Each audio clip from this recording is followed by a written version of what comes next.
What's going on, everybody? Welcome to my review of The Mandalorian. Sorry. Welcome to my review of Book of Boba Fett, Episode 7. If you guys haven't watched the episode yet, go and do it now. I've taken my royal time to get this review out because this is the last episode. So I thought, let me just relax a little bit, not try to rush, and we'll all sort of take in the fact that we can watch it a couple of times and enjoy what we've seen. Gaza Sanctuary has been blown up by the Pike Syndicate. Well, now it's just a sanctuary for the Boba Gang, which includes Mando, the Mods, Black Crescenta, and the hanger grease monkey, Peli. But the choices of Boba Fett really holds a lot of water here. The land could be great again. After all, he loves the planet Tatooine. And he does mention what he's been told by the Tuskens in that the planet had once been fertile. That and the spice can make them rich beyond their dreams.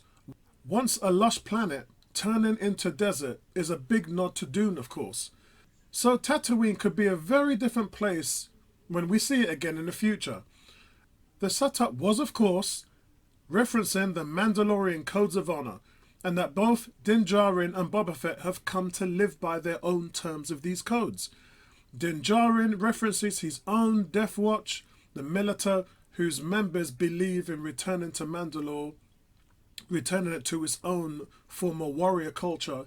Its soldiers were heavily loyal to the cause, and they never took off their helmets. They fought for everything, which is why we see them dual fighting for the dark saber. That was a couple of episodes back. The code for Boba Fett, though, is very different, since he's done everything his father Jango taught him, plus the Tusken Raiders. So when Boba encourages Din Djarin to leave before the fight, Din Djarin stands by his honor and says what a Mandalorian would say. Then Din Djarin delivers the term, "This is the way," which Boba Fett actually agrees with. Now this episode avoids Luke Skywalker's question to Grogu, and rightly so. Grogu chose to go back to Din Djarin with his Beskar armor in tow. And I think that this was the right thing to do, because there will be many adventures between the two shown on Disney+. And they could not have really explained why we haven't seen Grogu in the future Star Wars films had he stayed with Luke, nor the fact that Ben Solo was actually Luke's first apprentice. So everything about this episode was a showdown. The Pike send in two giant walker droids which look like a mix between the famous Attack of the Clones droidicas and Ed 209 from Robocop. And they had the shields too, which is a great nod to Clone Wars fans. So I'll explain what that means. Rancors are semi-sentient reptilian carnivores native to the planet Dathomir, home to Darth Maul and the Night Sisters, which I've already explained. But the dark side of the Force had an immensely strong presence on Dathomir, which allowed for some nurturing of the dark Force wielders native to the planet. The Witches of Dathomir used to ride on the backs of Rancors. The Night Sisters definitely used the Force, and they followed neither the light or dark side. So it was always going to happen that Boba Fett was going to ride his Rancor into battle. And we got that payoff. Din and Grogu unite in time just to take down one of the droids, as well as a rampaging Rancor after it shreds the second droid. Now the star of this episode was easily the Rancor.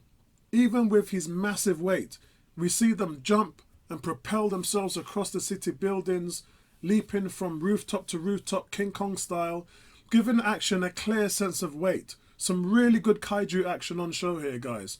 Going toe to toe with the droidicas, or droids, whichever you want to say, was box office.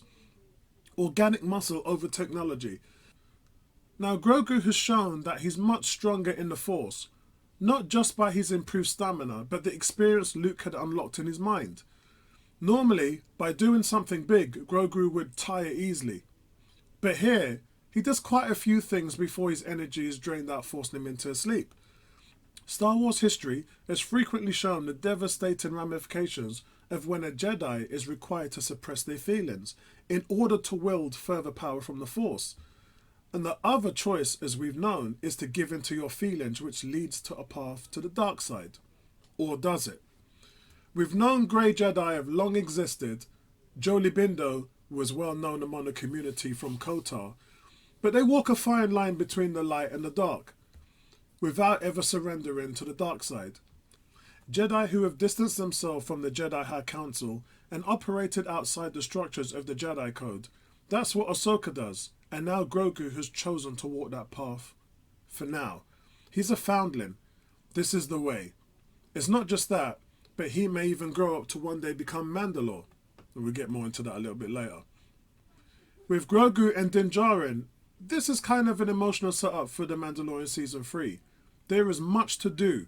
Restoring his name among the Death Watch Creed, helping Ahsoka with Thrawn, and of course, settling his fate with the Darksaber, knowing that Bo-Katan also wants leadership. It's also strange that this setup takes place in the wrong story. But as far as world building, it works. We can accept that. As for Grogu, Disney realised that this was a massive hook on their brand. And when they planned to send them away with Luke at the end of last season's Mandalorian, they had a change of plan to bring him back to give the fans more of Grogu. The original plan was to keep him quiet, move him on, and let him remain a mystery. George Lucas always intended for Yoda to be a mysterious figure in the universe and keep fans from knowing too much about their race. So I think this was a good compromise. But this is a Boba Fett show, or at least it tries to be. So getting back to Boba Fett things was what this episode tried to do. And the show went back to its roots, making Boba Fett make key choices, escaping death from the Sarlacc, learning the Tusken way, his rescue of Fennec Shand and the mods, and the biggest of all, overcoming his feud with Cad Bane, which really injected some life into this finale.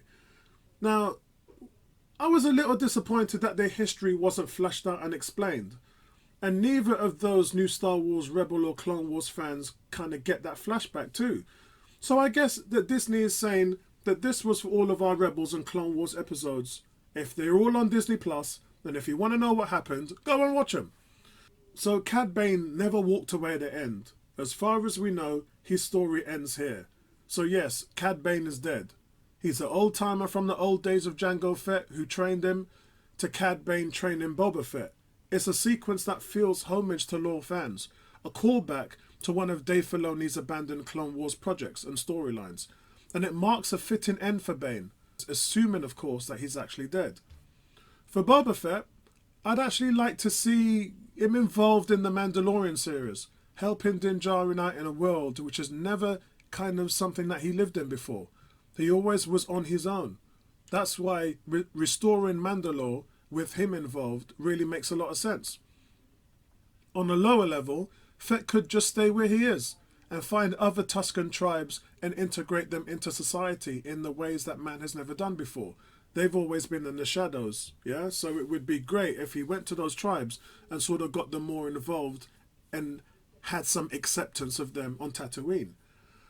Now, Fennec Shand taking out the crime lords means that there will be no more trouble to deal with, and the people in the towns bowed and praised Boba Fett with respect.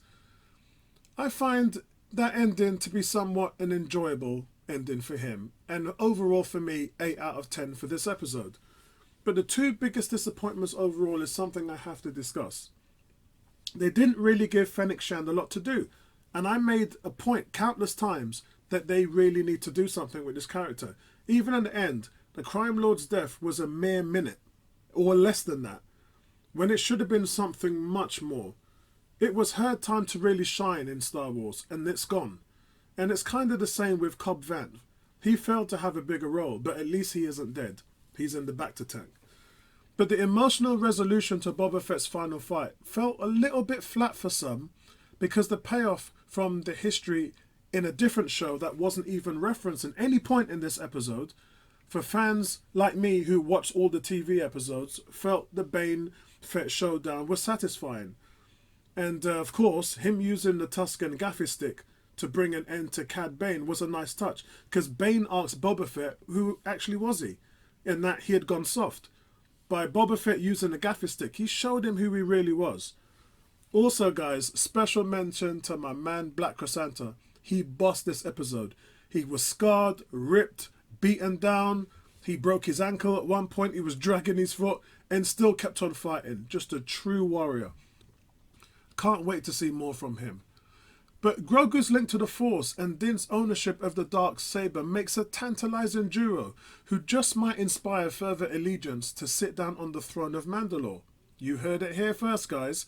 I think the hybrid Jedi Mandalorian way will create a new creed, and one of them will probably be the new Mandalore.